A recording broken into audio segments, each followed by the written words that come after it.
चुनाव प्रचार खत्म हुआ, नतीजे आ गए। प्रधानमंत्री जी ने देश को सलाह दी, देश के किसानों को सलाह दी कि 50% फर्टिलाइजर का उपयोग कम कर दीजिए। अब साहब, देश के वर्किंग क्लास को सलाह दी कि घर पे बैठिए, वर्क फ्रॉम होम कीजिए, पब्लिक ट्रांसपोर्ट का इस्तेमाल कीजिए, वाहन में तेल मत डलवाइए। देश के किचन्स को सलाह दी कि खाने का तेल कम से कम इस्तेमाल कीजिए। देश के नागरिकों को सलाह दी, सोना 1 साल तक मत खरीदिए। हम सबको सलाह दी, विदेश जाना बंद, 1 साल के लिए विदेश मत जाइए।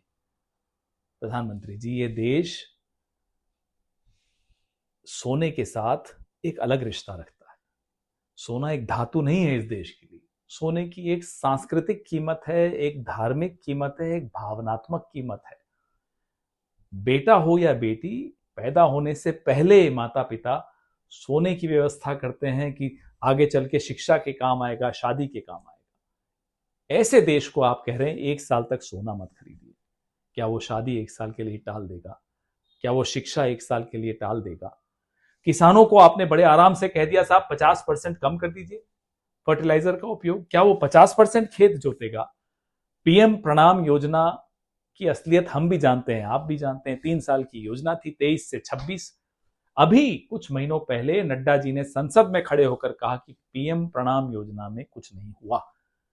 तो यानी कि फर्टिलाइजर का ऑल्टरनेटिव न्यूट्रिएंट्स की दिशा में कोई कदम नहीं उठाए गए।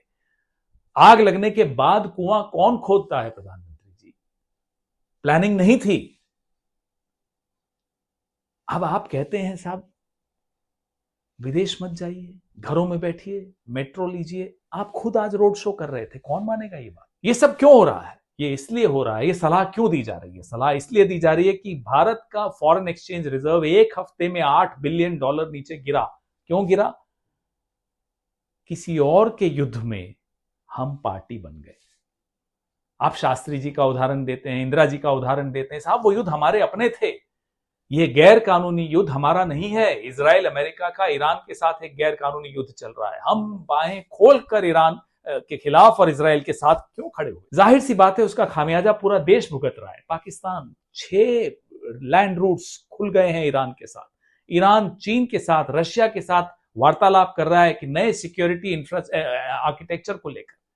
हम कहां हैं? हम डोमेस्टिक पॉलिटिक्स में लगे हुए हैं कि साहब कैसे विपक्ष के खिलाफ एजेंसियां इस्तेमाल करें, पुलिस इस्तेमाल करें।